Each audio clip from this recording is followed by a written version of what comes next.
Assalamualaikum warahmatullahi wabarakatuh. Perkenalkan, nama saya Ahmad Jalani Pramudia dengan NIM 19 19 10 50 1034. Saya ingin menjelaskan mengenai penurunan muka tanah Jakarta, yang dimana merupakan tugas dari mata kuliah evaluasi sumber daya lahan. Untuk pertama, kita akan menjelaskan mengenai geohidrologi, geomorfologi, dan geodinamik. Di mana geomorfologi adalah ilmu yang mempelajari mengenai air yang berada di dalam tanah atau groundwater atau air tanah. Pentingnya mempelajari ilmu geohidrologi karena air merupakan kebutuhan yang sangat penting bagi manusia, dan air yang dapat dikonsumsi manusia adalah air tanah. Selain itu, semakin banyaknya permasalahan air yang terjadi di bumi menyebabkan kita perlu mempelajari ilmu ini untuk menjaga dan melindungi bumi dari kerusakan. Apabila saat ini sedang maraknya pemanasan global dan yang sering disebut dengan global warming. Yang kedua adalah geomorfologi. Nah, geomorfologi ini merupakan ilmu yang mempelajari tentang bentuk permukaan bumi dan perubahan-perubahannya yang terjadi di bumi itu sendiri. Nah, geomorfologi ini biasanya diterjemahkan sebagai penelitian landscape. Manusia awalnya menggunakan kata fisiografi untuk mempelajari ilmu-ilmu tentang bumi, terutama disorot di antara orang-orang Eropa, menggambarkan fisiografi sebagai studi sintetis tentang iklim, meteorologi, dan geografi. Menurut Verstappen tahun 1983 mendefinisikan geomorfologi sebagai studi bentang alam juga dalam proses pembentukan dan hubungan dengan lingkungan. Sebagai salah satu ilmu alam kehidupan di dunia ini tidak lepas dari bentang alam, penting untuk penerapan geomorfologi yang digunakan untuk kehidupan. Yang ketiga adalah geodinamika, ilmu yang mempelajari tentang dinamika atau pergerakan aktif dari struktur bumi. Menurut beberapa ahli, geodinamika adalah ilmu yang mempelajari tentang proses kedinamikaan yang membentuk sebagian besar lapisan struktur bumi.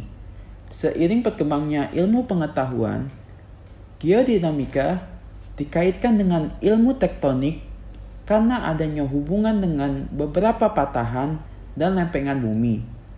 Secara umum, geodinamika adalah salah satu ilmu yang mempelajari perpindahan material yang ada di bumi terjadi karena adanya proses deformasi batuan yang bersifat plastis, elastis, dan brittle. Geodinamika berperan dalam menjelaskan sejarah pembentukan bumi, perubahan, dan penciptaan kembali dari suatu benua dan lautan. Pembentukan geologis suatu wilayah, gugusan pegunungan dan lembah sungai, dan penelitian tentang cadangan hidrokarbon dan semua mineral yang terkandung di dalam bumi. Selanjutnya adalah gambaran umum wilayah Jakarta. Nah, wilayah Jakarta memiliki luas yaitu 664,01 km persegi dengan lautan sebesar 6.977,5 km persegi. Jumlah penduduk Jakarta pada tahun 2020 yaitu 11.100.929 jiwa. Nah, ketinggian rata-rata permukaan di Jakarta terhadap permukaan laut adalah 8 meter di atas permukaan laut. Nah, batas wilayah Jakarta di sebelah utara itu terdapat Laut Jawa. Di sebelah timur terdapat Kota Bekasi yang merupakan administratif dari Provinsi Jawa Barat. Kemudian di sebelah selatan ada Kota Depok yang merupakan administrasi dari Jawa Barat. Kemudian di sebelah barat ada Kota Tangerang yang merupakan masuk dalam administratif wilayah Banten. Selanjutnya permasalahan. Salah satu permasalahan yang sangat perlu dibahas adalah penurunan muka tanah yang diakibatkan oleh pengambilan air tanah yang berlebihan. Dari data yang didapat, sekitar 50% penduduk Jakarta menggunakan air tanah yang eksploitasi air tanah yang berlebihan, meninggalkan ruang kosong di bawah tanah yang membuat permukaan tanah menjadi menurun. Nah, ini adalah contoh permukaan tanah yang terjadi di Jakarta. Nah, untuk video lebih lanjutnya kita lihat berikut ini. Kemudian di sini kita dapat melihat perkembangan Jakarta menurut Google Maps hingga tahun 2018. Nah, kita fokus kepada Kecamatan Penjaringan, Jakarta Utara. Ini merupakan tahun 2004, di mana yang dilingkarin masih terdapat tanah. Kemudian ini tahun 2009 sudah terlihat bahwa air sudah mulai masuk ke daratan. Ini tahun 2010, hampir sama dengan tahun 2009. Tahun 2011. Nah, tahun 2012 ini air sudah menggenangi daratan di wilayah tersebut.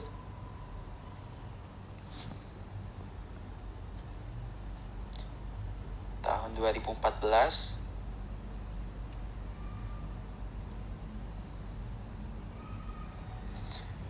air sudah menutupi daerah tersebut.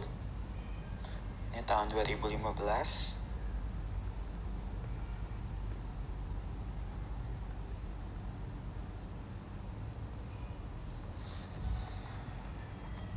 Kemudian ini tahun 2016, kita sudah bisa melihatnya bahwa air sudah masuk ke wilayah daratan di Kecamatan Penjaringan ini. Di situ ada bangunan berupa masjid yang disebut Masjid Wal Al-Duha. Nah, di situ masjid itu sudah tenggelam sekarang karena penurunan muka air tanah di Jakarta yang setiap tahunnya itu bisa mencapai 20 lebih sentimeter. Ini pada tahun 2018.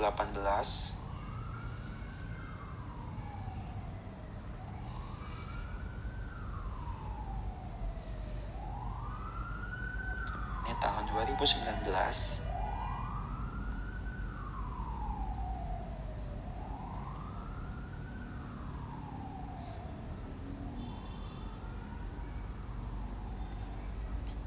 Kemudian ini pada tahun 2020.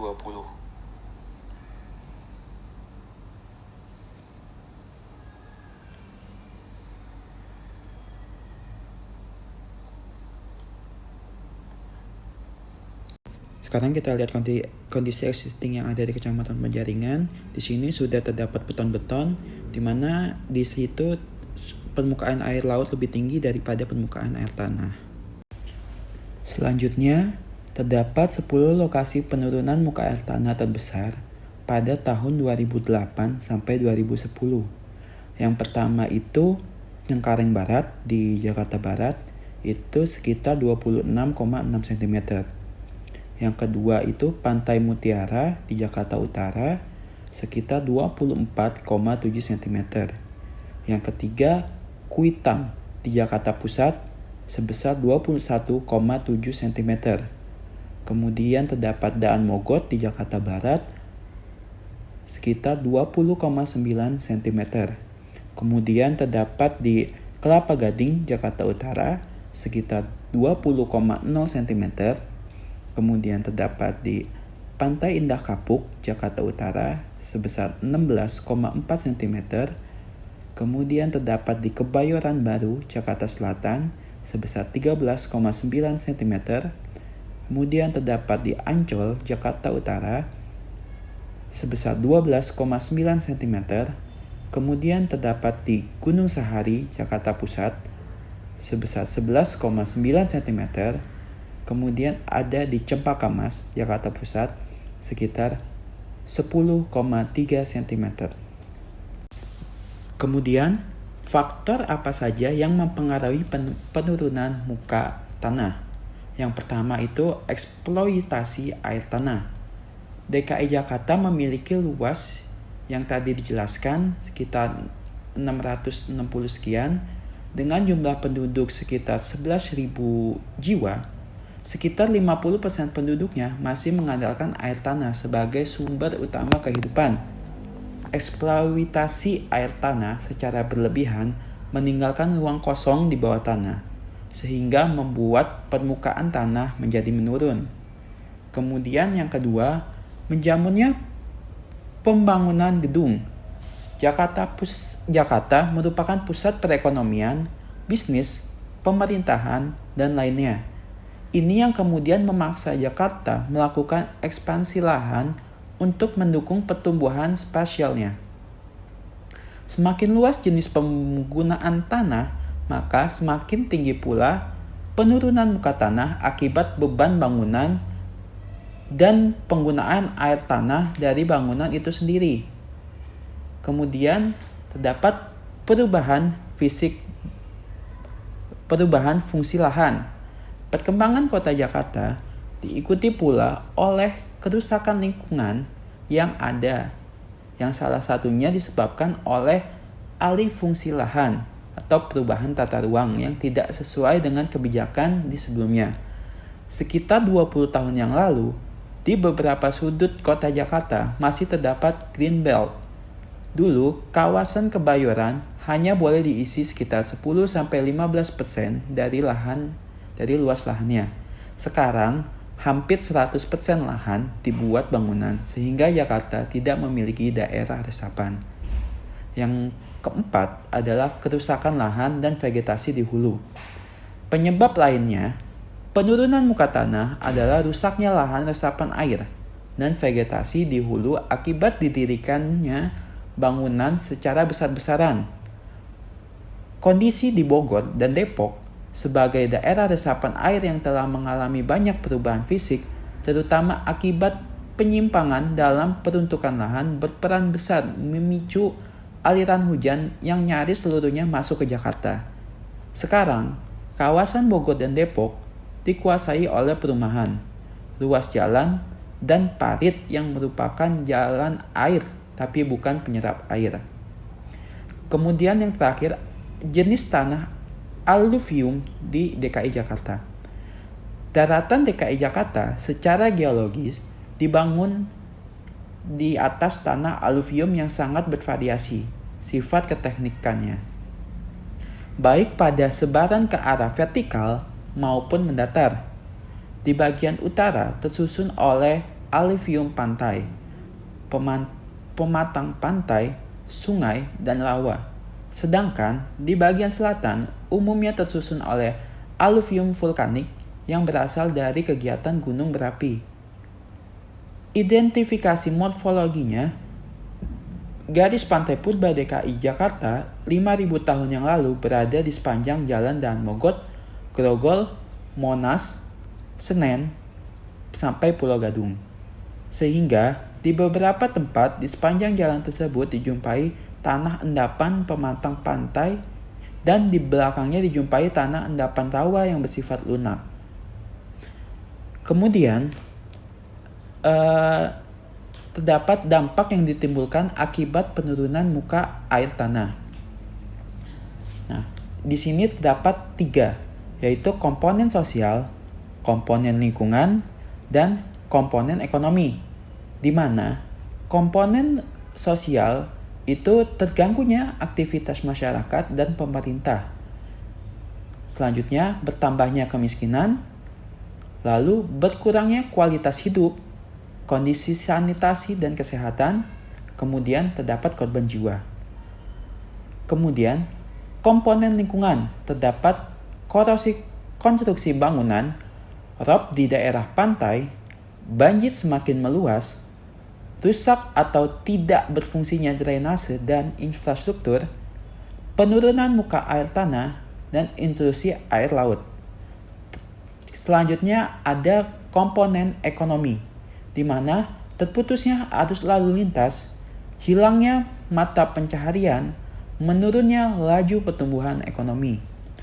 Kemudian penanganan yang dilakukan oleh Pemprov DKI Jakarta. Yang pertama adalah revitalisasi situ dan waduk, yang dimana contohnya yang telah diselesaikan oleh Pemprov DKI Jakarta pada tahun 2020 sampai 2021. Di antaranya ada Waduk Rambutan, Waduk Cimanggis, Waduk Lebak Bulus, Situ Babakan, Situ Mangga Bolong, Waduk Pondok Rangon, Waduk Sunter Selatan, Waduk Setiabudi, Embung Wirajasa, serta Waduk Sunter yang baru dibangun pada tahun 2020. Nah, kemudian ada program 5R. Program 5R ini merupakan ada reduce, reuse, recycle, recharge, dan recovery. Nah, konsep ini meliputi recycle dengan mengelola air limbah menjadi air bersih yang menggunakan metode kimiawi sehingga layak digunakan lagi. Sementara konsep recharge atau mengisi kembali yakni memasukkan air hujan ke dalam tanah, dan ini dapat dilakukan dengan cara membuat sumur resapan atau lubang resapan biopori. Dan konsep recovery yakni memfungsikan kembali tampungan-tampungan air dengan cara melestarikan keberadaan situ atau danau. Pemerintah menyarankan para pengelola gedung bertingkat dan hotel untuk melakukan daur ulang air yang telah dipakai dengan daur ulang air kotor itu. Tingkat ketergantungan gedung bertingkat terhadap air tanah dapat dibatasi. Kemudian, menambah pasokan air bersih perpipaan. Lalu, menutup beberapa sumur bor. Lalu, ada peraturan mengenai air tanah di Peraturan Pemerintah Nomor 43 Tahun 2008 tentang air tanah. Kemudian, menaikkan pajak air tanah terdapat di Peraturan Gubernur DKI Nomor 37 Tahun 2009. Hal ini dilakukan untuk mengendalikan pengambilan air tanah dengan menaikkan pajak air tanah dalam jauh di atas tarif air bersih perpipaan, sekaligus membatasi jumlah maksimum yang boleh diambil. Namun, pembatasan ini belum dapat efektif karena kapasitas instalasi pengelolaan air PAM Jaya sudah dalam kondisi maksimum dan hanya mampu memperoleh sekitar 15.000 liter per detik. Kemudian, pembebasan lahan untuk daerah resapan. Kemudian terdapat sosialisasi kepada masyarakat. Kemudian terdapat kesimpulan. Kesimpulannya adalah penyebab penurunan muka tanah yang terjadi di DKI Jakarta adalah akibat eksploitasi air tanah, menjamurnya pembangunan gedung, perubahan fungsi lahan, kerusakan lahan dan vegetasi hulu, serta jenis tanah aluvial yang terdapat di Jakarta. Lalu, penurunan muka tanah akan semakin parah bila penduduk dan pelaku industri masih mengandalkan air tanah sebagai sumber utama kehidupan. Sedangkan, Jakarta memiliki sedikit sekali lahan resapan dan kualitas air permukaan yang buruk. Kesiapan pemerintah dalam melakukan penanganan penurunan muka tanah yang ditinjau berdasarkan faktor yang mempengaruhi dan dampak yang terjadi ternyata belum optimal. Hal ini disebabkan oleh beberapa faktor, Salah satunya dikarenakan anggaran pendanaan untuk perawatan dan perbaikan yang memerlukan biaya besar. Juga tidak tegasnya penerapan undang-undang yang mengatur tentang air tanah dan tata kota. Kurangnya kesadaran dan peran aktif masyarakat untuk menjaga lingkungan juga menjadi penyebab terhambatnya penanganan bencana penurunan muka tanah ini. Pencegahan ini dimulai dengan membangun kesadaran kritis masyarakat dan pemerintah atas masalah bencana alam, menciptakan proses perbaikan total atau pengelolaan bencana. Selanjutnya adalah saran. Saran yang ingin saya sampaikan adalah pemerintah dapat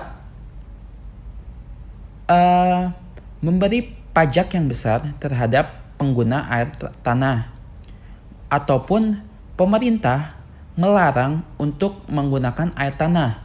Tetapi pemerintah juga harus memperbaiki terlebih dahulu perpipaan yang ada di PDAM, di mana di Jakarta ini jika kita memakai PDAM sering tidak mendapatkan air atau sulit untuk mendapatkan air.